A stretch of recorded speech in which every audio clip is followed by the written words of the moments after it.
सूचना केवल हमारे विचार हैं, वित्तीय सलाह नहीं। निर्णय लेने से पहले खुद शोध करें। किसी भी लाभ या हानि के लिए हम उत्तरदायी नहीं हैं। आज हम देख रहे हैं लॉयड्स एंटरप्राइजेज लिमिटेड के 2024-25 Q4 की स्टैंडअलोन फाइनेंशियल परफॉर्मेंस। पिछले क्वार्टर के मुकाबले सेल्स में काफी ज्यादा बढ़ोतरी हुई है, जो एक शानदार ग्रोथ है। इस अवधि में कंपनी की सेल्स परफॉर्मेंस स्टेबल रही और पिछले साल के मुकाबले अप्रॉक्स 2 गुना तक इंक्रीज हुई। एक्सपेंसेस लगभग 8 गुना क्वार्टर ऑन क्वार्टर इंक्रीज हो गए हैं, जो साल भर के 76.5% के राइज के साथ अलाइन करता है। क्वार्टरली एक्सपेंसेस के कंपैरिजन में सेल्स इंक्रीज होना दिखाता है कंपनी ने अच्छा परफॉर्म किया। हालांकि सालाना कंपनी को चैलेंजेस का सामना किया। ऑपरेटिंग प्रॉफिट, जो पिछले साल के कंपैरिजन में 32% अप हुआ है, क्वार्टर ऑन क्वार्टर अराउंड लगभग 1.5 गुना इंक्रीज हुआ है। Operating profit margin OPM annual basis पे -0% से डिक्रीज हुआ है और पिछले क्वार्टर के कंपैरिजन में 3.5% से इंक्रीज हुआ है। एक्सेप्शनल आइटम्स को ऐड करके अदर इनकम पिछले क्वार्टर के कंपैरिजन में लगभग 8 गुना बढ़ गई, बावजूद इसकी ईयरली ग्रोथ लगभग 2 गुना हुई है।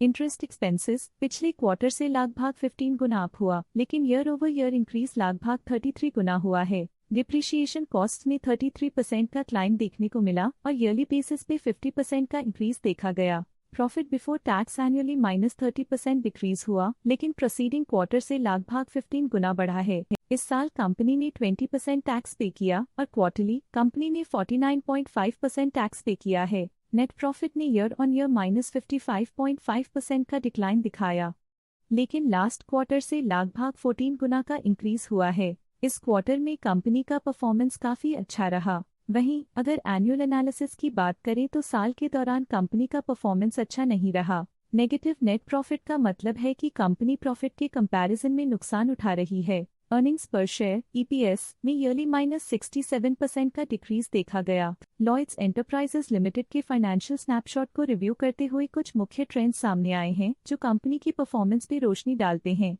मार्च 2022 से मार्च 2025 तक लॉयड्स एंटरप्राइजेज लिमिटेड की फाइनेंशियल जर्नी में सबसे पहले बात करते हैं सेल्स की। इस साल सेल्स में 87% की वृद्धि हुई है और पिछले 4 सालों में लगभग 139 गुना की वृद्धि हुई है, जो एक निरंतर अपवर्ड ट्रेंड को दर्शाता है। पिछले 3 साल से सेल्स लगातार बढ़ती जा रही है, जो मार्केट एक्सपेंशन और कंज्यूमर डिमांड में वृद्धि को दर्शाता है। अब बात करते हैं एक्सपेंसेस की। इस साल एक्सपेंसेस 96% बढ़े हैं और 4 सालों में लगभग 228 गुना का इजाफा हुआ है। इस साल हालांकि एक्सपेंसेस सेल्स से थोड़ा ज्यादा बढ़े हैं, मगर ग्रोथ रेट्स का करीब होना स्टेडी ऑपरेशनल कॉस्ट को दर्शाता है। चैलेंजेस से गुजरते हुए ऑपरेटिंग प्रॉफिट ने इस साल -27,670% की डाउनटर्न देखी, जो एक ट्रेंड को कंटिन्यू करता है, पिछले 4 सालों में -1927% की डिक्लाइन के साथ।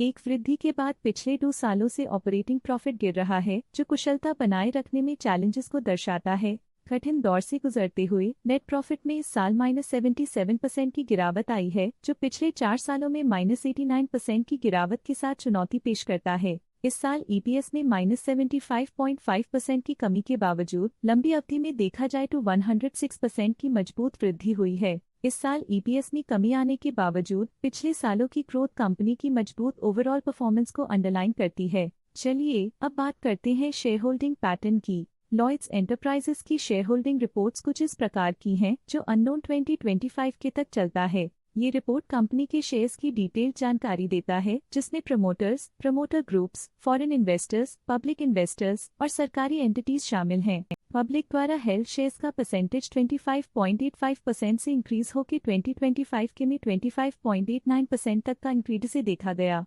ये चेंजेस स्टेट है कि पब्लिक की इन्वेस्टमेंट कंपनी में क्वार्टर टू क्वार्टर इंक्रीज हुई है। जब कंपनी के शेयर्स का अधिकतम हिस्सा प्रमोटर्स, FII, DII या गवर्नमेंट के पास होता है, तब ये माना जाता है कि कंपनी मजबूत हाथों में है, जो स्थिरता और मजबूत समर्थन को दर्शाता है और इस मार्केट की स्थिरता बनी रहती है। DII, डोमेस्टिक इंस्टीट्यूशनल इन्वेस्टर्स, ने अपना शेयर होल्डिंग में 0% से 2025 में 0.07% तक इंक्रीज किया। ये बताता है कि डोमेस्टिक इंस्टीट्यूशंस ने कंपनी में अपना इंटरेस्ट 0.07% तक इंक्रीज किया है। फॉरेन इंस्टीट्यूशनल इन्वेस्टर्स के शेयर होल्डिंग में थोड़ा डिक्रीज आया 2024 के दिसंबर से 2025 के में, जो दिखाता है कि फॉरेन इंस्टीट्यूशंस ने अपने स्टेक को क्वार्टर टू क्वार्टर -0.11 से डिक्रीज किया है, जिसे पता चलता है कि उन्होंने अपनी इन्वेस्टमेंट्स को पुल बैक किया है। ये था कंपनी का करंट शेयर होल्डिंग पैटर्न। आज के लिए फाइनेंशियल सेक्टर में इतना ही। देखने के लिए धन्यवाद। स्टॉक लेटेस्ट न्यूज अपडेट के लिए चैनल को सब्सक्राइब करें और वीडियो को लाइक एंड शेयर करें।